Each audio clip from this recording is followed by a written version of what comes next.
welcome back to my channel. So today Amaya is 11 months old. Hit your head.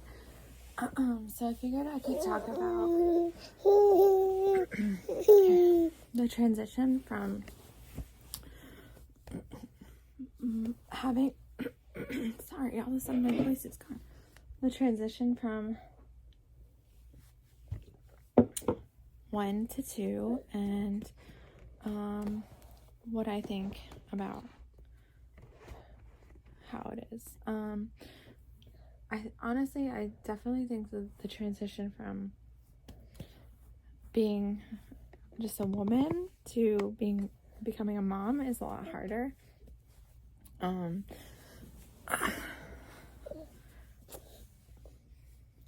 Okay, we can't show my nipples on TV. Sorry, she's tired and she's crabby because she's getting teeth. But anyway, so I would say, what are you doing? I see your teeth. They're almost out. It's her top teeth coming in. So I would say, like, honestly, the transition from having your first baby is a lot harder. Like, and I don't know if it was just harder for me because like my husband worked nights and I was all by myself 6 days a week. And then when he was home, it wasn't like he was getting up and helping me, and I'm not saying that to like talk crap on him, but that's just what was happening. Like, it was really, really hard. And honestly, like, the sleep deprivation with my son, I think, was a huge contributing factor. I need to take my hair down because I feel like I look like so gross.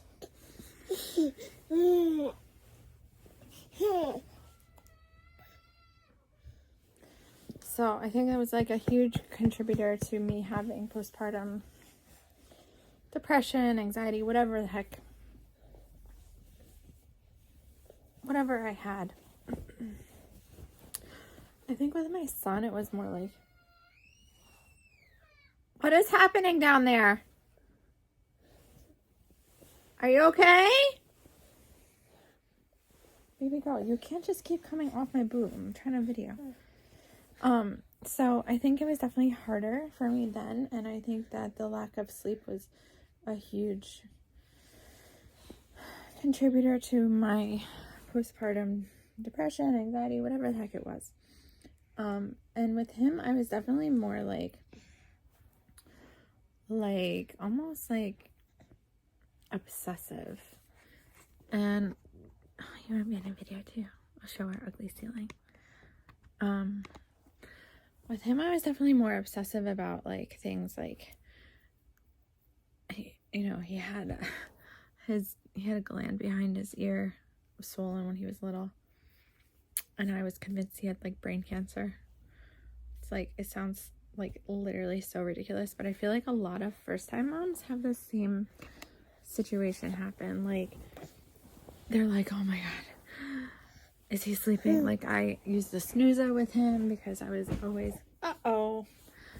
always worried that he wasn't breathing. With Amaya, I never used that once. I still have it. My hair looks bad still, but I feel like these crazy baby hairs. Sorry, I keep like jumping around too. Like, I honestly probably need ADHD medicine, but I really don't want to add one more medication to my routine. So I think that was a huge part of me having postpartum, like, mood disorders is what they call them now. And honestly, like, I feel like I didn't go to the doctor for so long because it was like my mom, and I'm not dissing my mom or anything. I'm just saying, like, sometimes the older generations, they're kind of like, well, that's just how it is. And it's like, no, this is not okay. Like, I don't think we're gonna have to cut this short. I don't feel okay. Like, I was crying constantly, and I was miserable, and trying to hide my double chin. Here. And it was really hard. And I would say, like, the first 3 months of having 2 kids was hard. Come here. You want more milky? Oh, you just want to cuddle? Or you want milkies? Like, when I came home from the hospital, both times I had bad mastitis. And it was like, both times my milk came in, I had mastitis pretty badly. With Amaya, my armpit swole up. I can't wait to be done breastfeeding this kid. My armpit was like swollen. It was super, super swollen. And I was just in a lot of pain. Like, my nipples were slit across from the way that she latches. Like, when she's finished latching, it's almost like my nipples are like flattened, like almost like a triangle but flattened. So I don't know if that means like she has a shallow latch or what it means, but I'm almost done nursing, so it's not like I'm gonna try to fix it now. What are you doing? But I'd say like it was definitely easier the second time around for me because my husband was home, and because he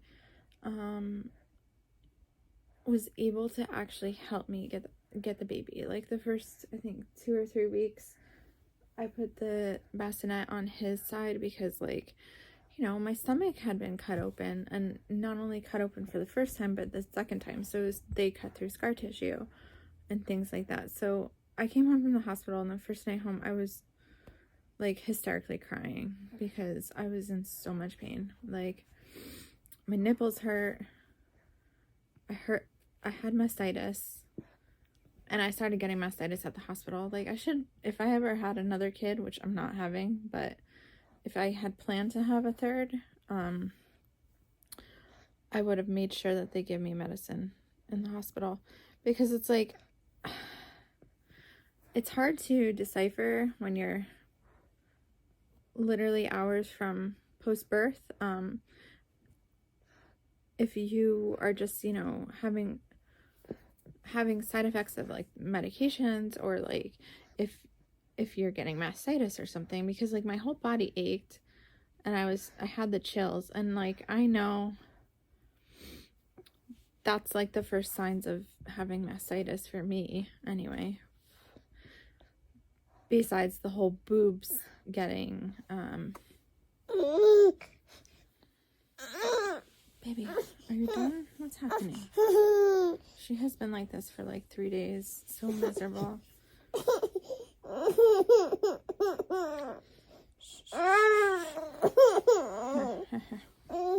More boobies. So I would say like the first month home was really hard. Just being able to like juggle 2 kids, like you know, finding my footing as a mom of 2 was a pretty hard transition. But I would say the life-altering drastic change of having a first baby was definitely harder. And here comes Daddy.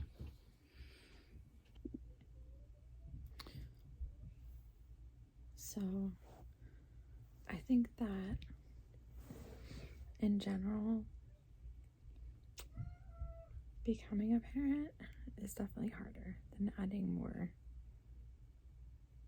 more kids to the pack. But I feel like it was a lot easier for me the second time around because, like I said, my husband was home. I had him lifting the baby for the first like 2 or 3 weeks, and then I finally moved the bassinet because she was waking up, and then he wasn't waking up to pick her up for me, so I needed to move it. And like, honestly, I get so jealous of people that say that their husbands are so good and wake up and feed the baby and change the baby, because my husband did a lot with this baby, but with Xavier, like, he wasn't home. And like I said, the times that he was home, he'd just sleep right through everything because he worked nights. So either he was asleep and like didn't either hear me calling for help, or he wasn't home. So yeah, that was hard. And I feel like I waited a while to have kids because like I love sleep, and the hardest part for me is not functioning and not having enough sleep. Like even last night, like I think because her teeth are coming in, so she's been super crabby. Let me actually pause this real quick.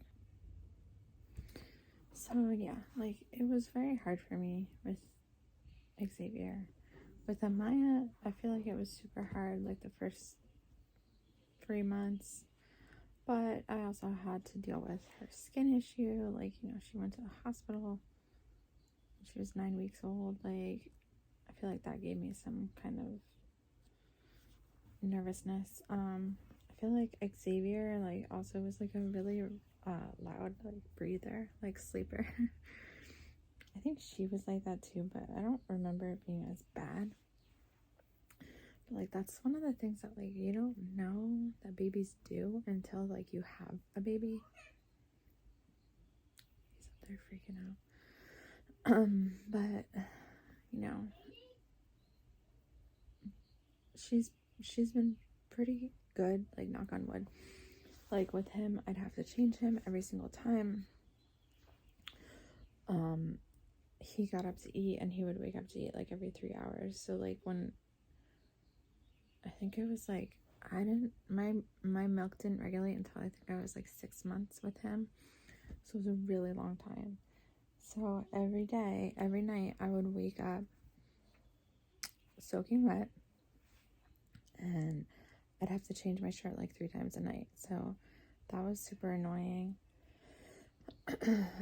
But with her, my milk, I really tried hard not to pump a lot because I didn't want to have an oversupply. I think the reason that I had an oversupply with him is because I pumped because I needed relief. Like, honestly, it was not because I was trying to build a stash. It was because I was trying to make sure I didn't get mastitis again, because I had it like literally 9 times or 11 times or something really crazy in the first 3 months with him.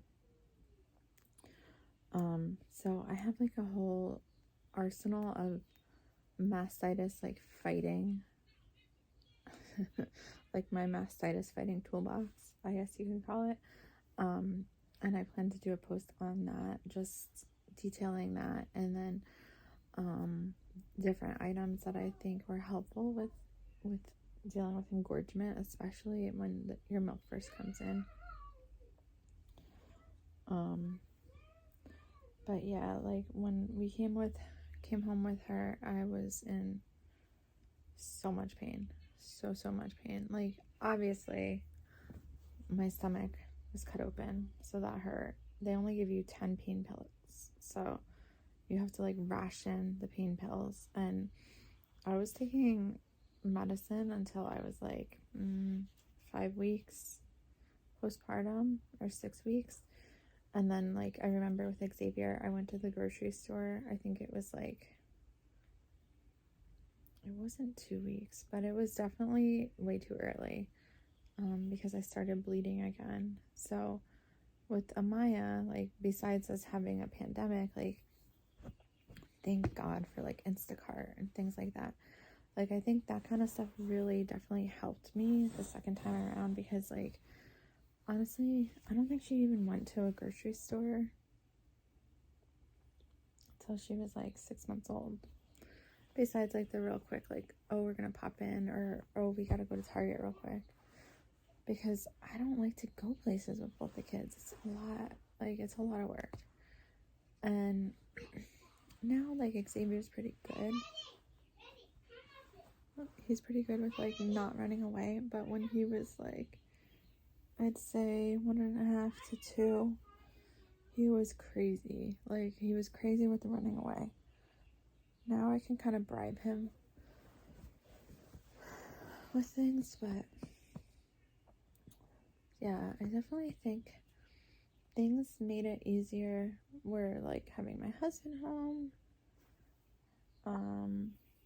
And, like, before, when he wasn't home, my husband was working in the tree service industry for, I don't know, I guess he worked there for like a year.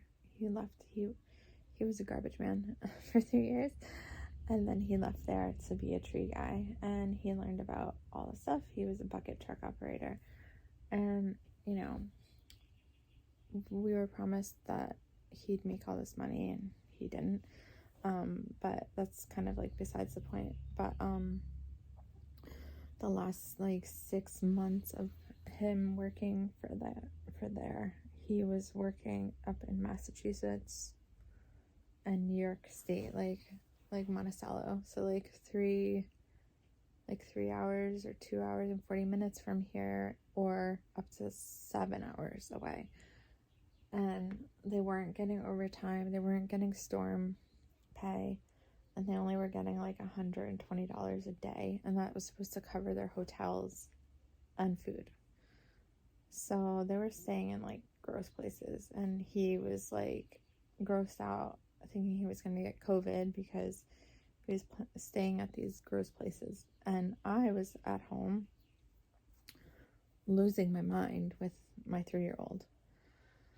So he ended up getting laid off last summer, and, like, honestly, it's been, like, a godsend in regards to, like, juggling the kids. And I really think that because he got laid off, he's been able to, like, try to pursue, like, working for himself. So, like, during this time, he's been kind of, like, bartering work and, like, trying to, like, build business up.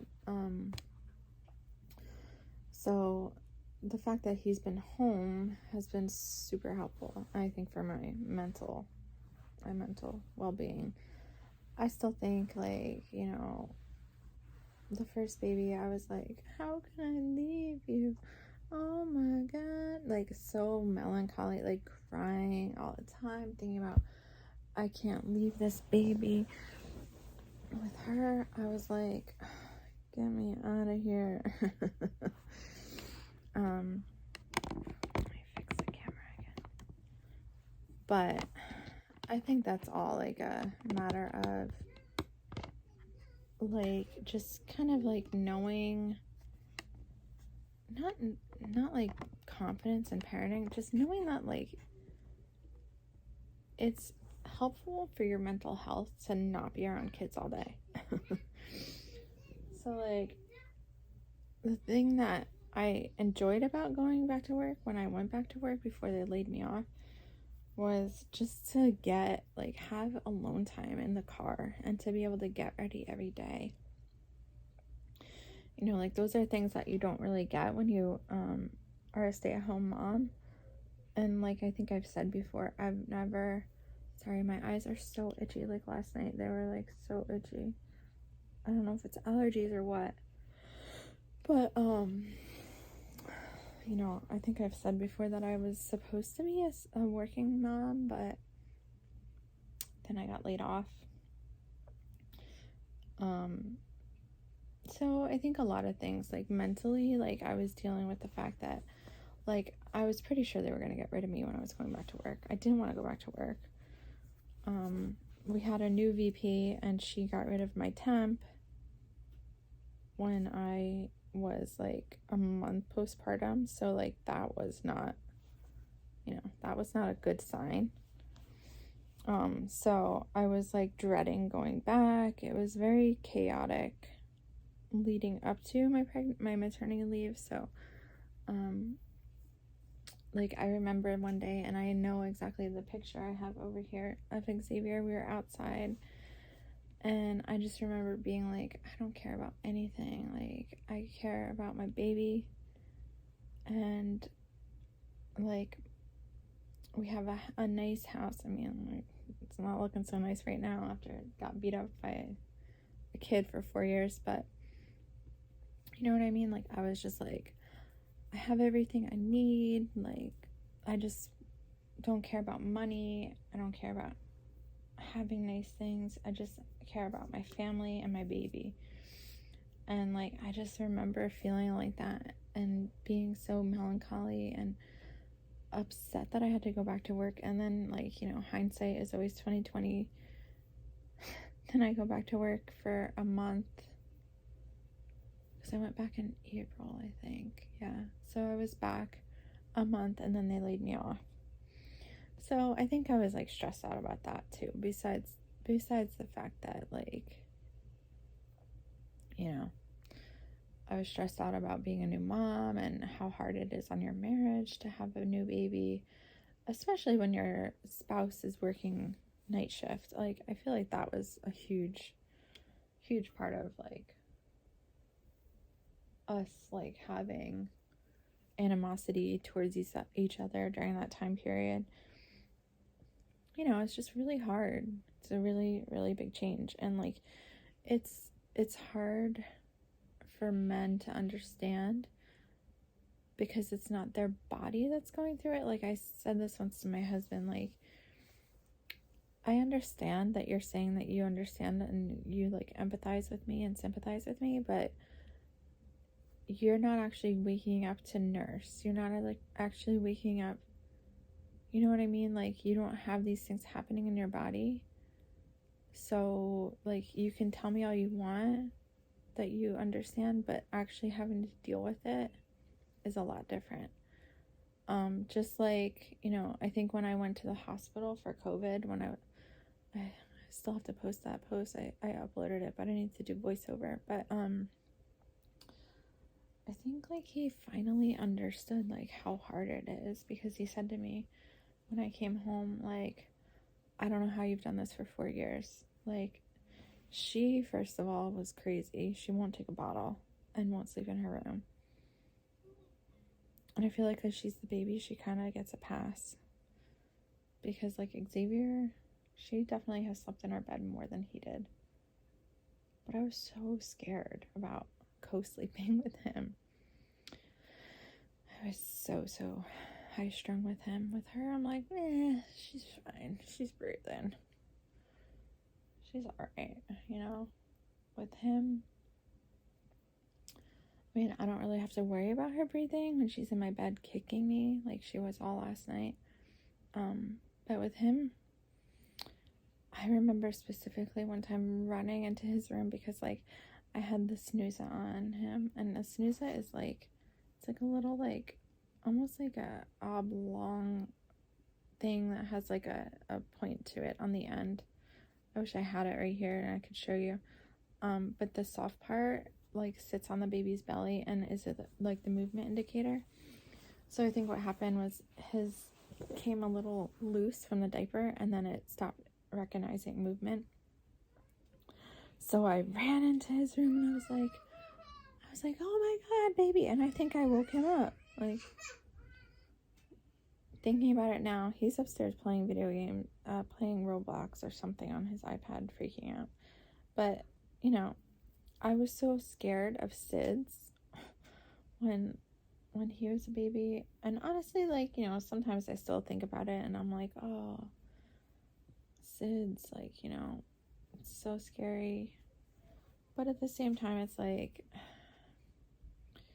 you kind of have to do what works for you. And what worked for me with Xavier was not co-sleeping as much. And with Amaya, it's like, I need to sleep. So, like, a lot of times I'll fall asleep and she'll be in bed with me and she'll be nursing. And it's just so much easier to co-sleep this time than it was. Honey, please, your sister's sleeping. than it was for me waking up every 2 to 3 hours with him. The hardest part, I think, was the first couple months with him. Like I said, my milk didn't regulate for a while, and my husband sent me a text. I just...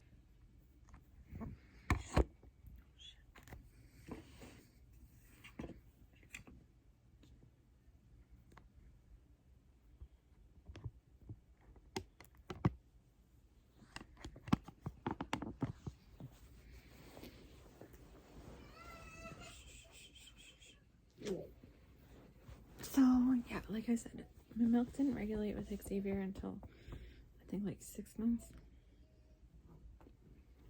Sorry. I have dog hair on my tongue, too. But with her, it was a lot sooner, and I also didn't have, like, that letdown sensation with him. I don't think I had it at all, really, compared to what I had with her. You know, it's like just, it's so weird how your body is and how things change. Like with him, sorry, I'm trying to fix the phone so it's not so...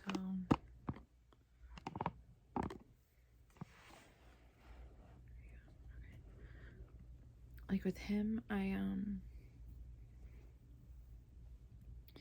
never had that thing where like your body has a letdown, like when you hear a baby cry. With her, I think it started from the beginning, and why does it keep doing that? My phone's like going crazy. So yeah, it's like, you know, and I always get frustrated in all these like mom groups. You know, I'm in like specific mom groups for like baby led weaning and the cloth diaper groups, and I know a lot of people who are like super serious into like the safe sleep stuff, but like that's how I used to be. But now I'm like, whatever, my kid is okay, I need to sleep, and this is what works for our family right now. You know, I feel like a lot of times there's a lot of like all or nothing, like especially in like the cloth diaper groups. Oh my god, they are like they're like so cloth diapers only, and I'm like, why? Like, am I the only person that does combo? Like, I can't be the only person that does disposables at night. Honestly, with her, I just started to use the cloth diapers again because I haven't really used them, because it's like, it's hard with a baby and another kid, and then I have like, you know, all the laundry from our household. But like I said on another post, I've been trying to do, oh, that was cloth diaper stuff. I haven't posted it yet, but I'm trying to do it more just because it's cheap, you know, it's money saving. But I'm trying to do it more so that I can like conserve and not spend so much money on diapers. My head is like squished. So yeah, like, I don't know. I really just think like your first baby, like what is that? There's like a not a meme or a story. Like there's a saying like your first baby is like the experiment child, and like the one that like you make mistakes with. And like my mom always tells me, you know, Xavier was a terrible sleeper. Like he was really, really hard to sleep train. And I didn't get him sleep trained until he was like around her age, like 11 and a half months. But then he started to get his teeth, and I think he got his first tooth at around 11 and a half months. So she started getting teeth a little earlier than him. But I think because her teeth are coming in and hurting, I think that's why she's not sleeping in her own bed. I think my little monster's coming down the steps. But What you doing, babe? And Mom, there's a fishy on the sap. A fishy? Yeah, a fishy. Mm. So, I don't know. I feel like you just gotta do what works for you and what works for your family. What's wrong? I'm talking a video. But anyway, I guess I gotta cut it short because someone's not happy. You got crazy hair, kid. You need a haircut. I was supposed to get a haircut this weekend, but then my dad decided to rip up his entire bedroom. So you didn't go to Kiki's house, right? Want to say bye-bye? Want to say thanks for coming to our channel? Like and subscribe for more? No? Okay. See you next time.